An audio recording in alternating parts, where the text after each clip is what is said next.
O Senhor esteja convosco. Ele está no meio de nós. Proclamação do Evangelho de Jesus Cristo segundo Marcos. Glória a vós, Senhor.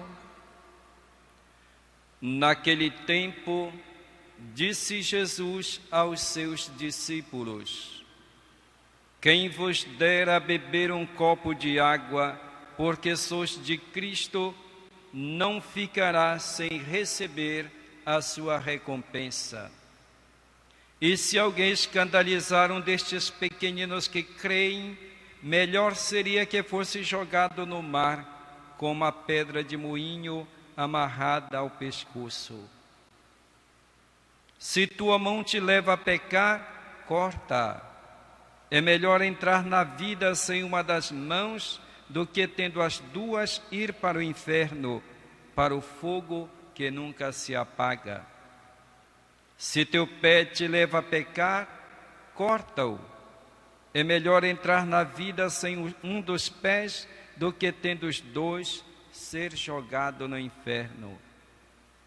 Se teu olho te leva a pecar, arranca-o. É melhor entrar no reino de Deus com um só olho do que, tendo os dois, ser jogado no inferno, onde o verme deles não morre e o fogo não se apaga. Pois todos hão de ser salgados pelo fogo. Coisa boa é o sal. Mas se o sal se tornar insosso, com que lhe restituireis o tempero? Tende, pois, sal em vós mesmos, e vivei em paz um com os outros. Palavra da salvação. Glória a vós, Senhor. Que as palavras do Santo Evangelho perdoem os nossos pecados. Amém.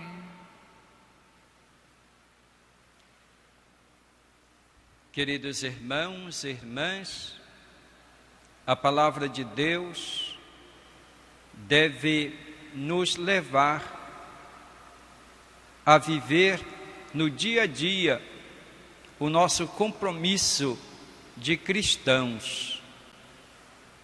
Viver a palavra de Deus não quer dizer alienar-se das coisas deste mundo, afastar-se das realidades do mundo, mas ao contrário, significa nos comprometermos para transformar a realidade do mundo que não é conforme o plano e a vontade de Deus. Por isso, o cristão deve apoiar, deve estar do lado de tudo aquilo que são reivindicações para o bem de todos. Deve estar do lado de toda e qualquer manifestação em favor da justiça. São Tiago é muito contundente a esse respeito. É ele que nos diz: mostra-me a tua fé sem as obras, que eu te mostro a minha fé através das obras. A nossa fé se manifesta através dos nossos atos do dia a dia, atos de caridade, atos de justiça e de solidariedade. Hoje, neste trecho da sua carta, ele continua sendo muito contundente, falando contra aqueles ricos, aqueles que têm o poder e que usam disso para explorar o pobre, para submetê-lo a vexames, para enriquecer-se às custas do sofrimento do trabalhador, aqueles que acumulam cada vez mais riquezas, enquanto o pobre fica à míngua. Uma realidade presente já no tempo de São Tiago. Aliás, em todos os tempos, houve sempre essa realidade de exploração dos pequenos por parte daqueles que detêm o poder político, o poder econômico.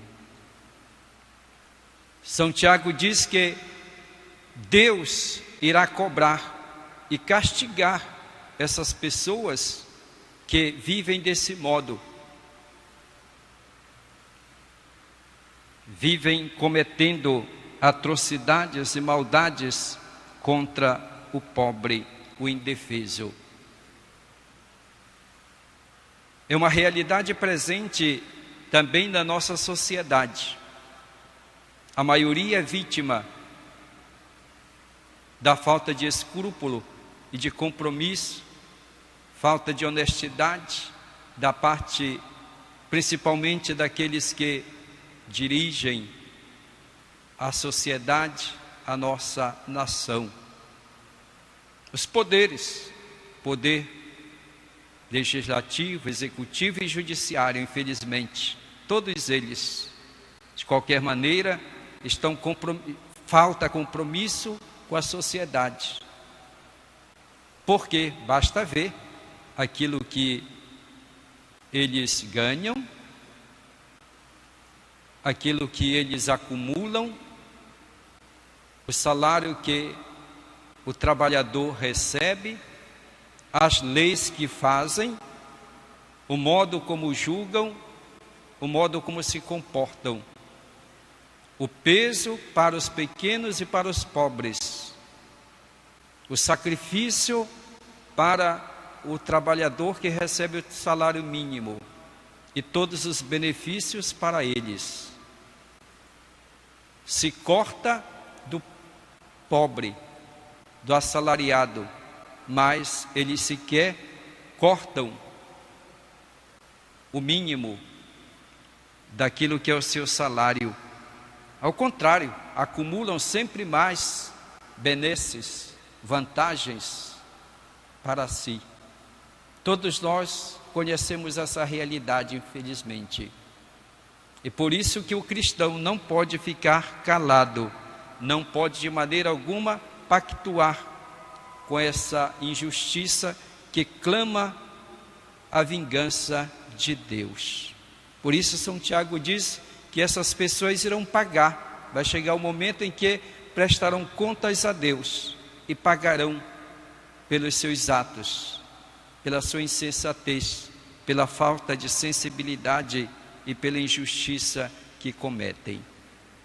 Nós, como cristãos, devemos, portanto, denunciar toda e qualquer tipo de maldade, de injustiça e atentado à vida das pessoas. São Tiago diz que quem pode fazer o bem e não o faz, comete pecado.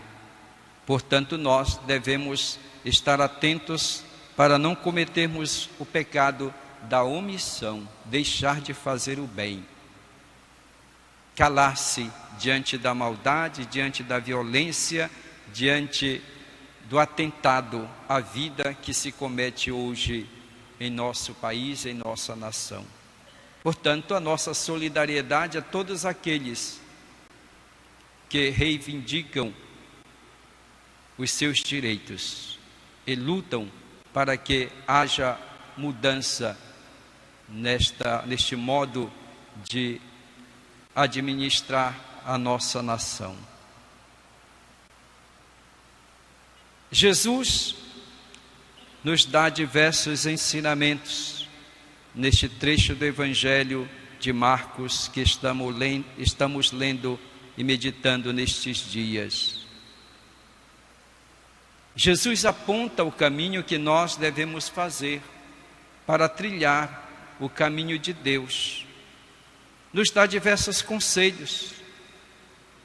O primeiro, devemos ajudar sempre o próximo, mesmo em coisas pequenas e aparentemente insignificantes, mas que se nós fazemos por amor, tem um grande valor diante de Deus.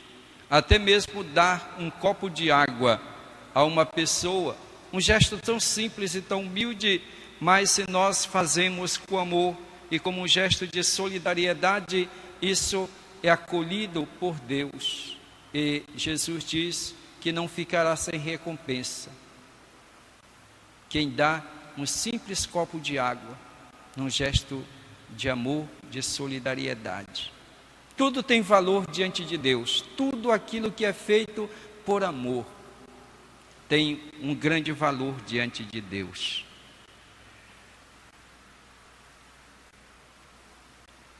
Segundo conselho, não ser motivo de escândalo para os semelhantes, para aqueles que são fracos na fé, para aqueles que estão começando até a sua caminhada cristã, as pessoas que às vezes estão afastadas da comunidade, e a um certo ponto se aproximam da comunidade, se aproximam da igreja, e essas pessoas vêm com um desejo de encontrar a Deus, de encontrar um ambiente onde sejam acolhidas, valorizadas, aceitas, incentivadas para viver a sua vida. E podem encontrar até um ambiente hostil, um ambiente em que as pessoas podem escandalizar esses pequenos na fé. Por exemplo, podem encontrar na comunidade, no grupo, pessoas que rivalizam entre elas, pessoas que estão ali, mas têm o espírito do mundo, da ganância, a busca do poder, pessoas cheias de orgulho, que tratam mal as pessoas.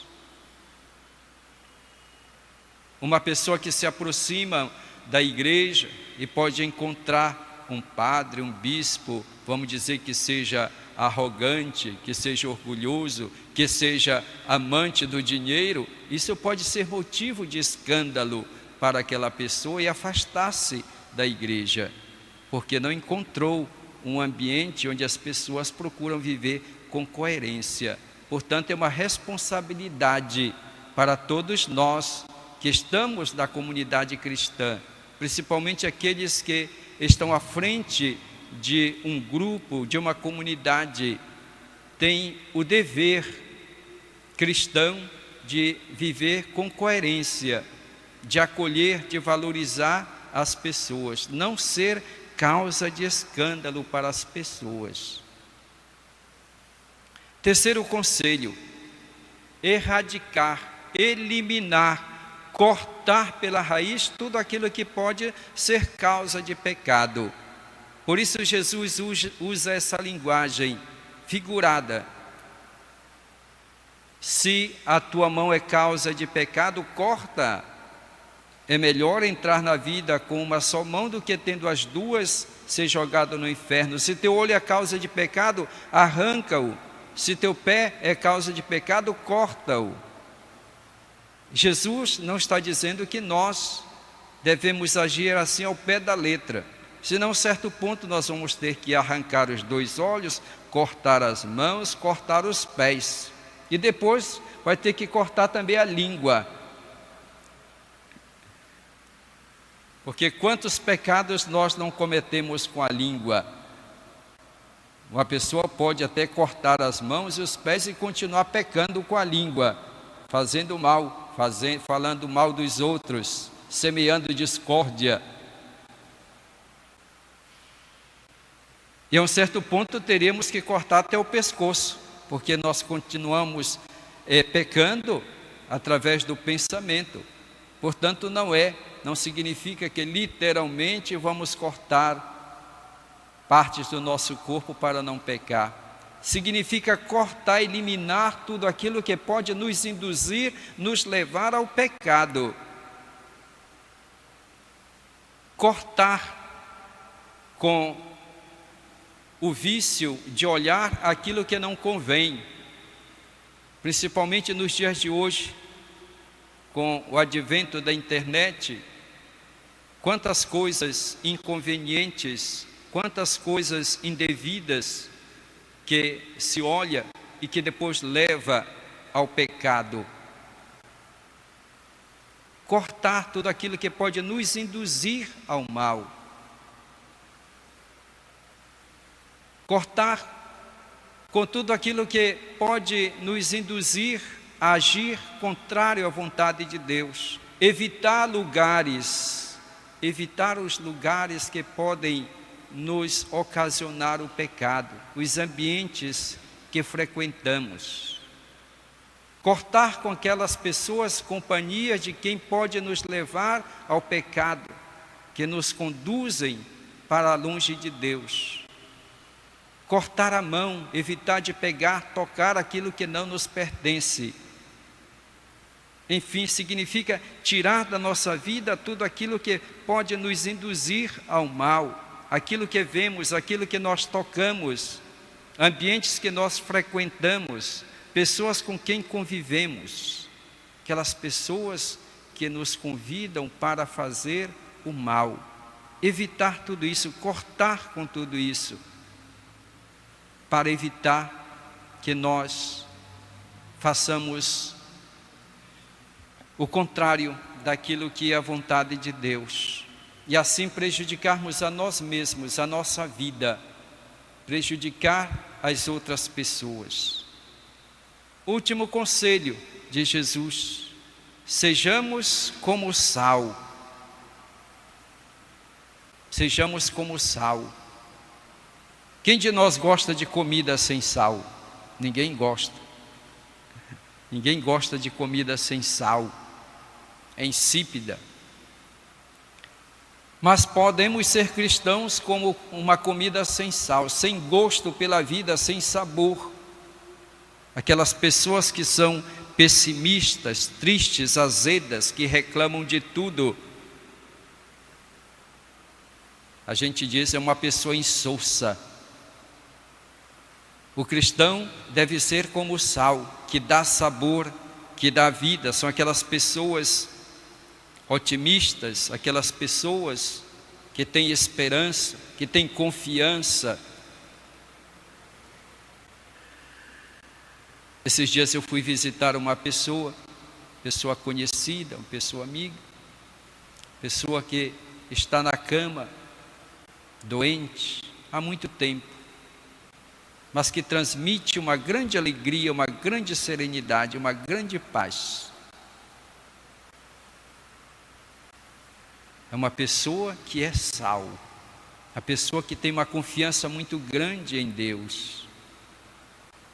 E Jesus quer que nós sejamos assim, que nós sejamos motivo de alegria, de esperança, de otimismo para as outras pessoas. A exemplo da Virgem Maria, quando foi visitar Isabel, levou Jesus e levou a Isabel a alegria. Isabel exulta, Isabel fica feliz com a visita de Maria. Assim devemos ser nós cristãos, mas para sermos assim, precisamos ter Jesus em nossa vida, em nosso coração. Sejamos, portanto, irmãos e irmãs, testemunhas de Cristo, vivendo a nossa fé com alegria, com entusiasmo e coerência. Louvado seja nosso Senhor Jesus Cristo. Para sempre seja louvado.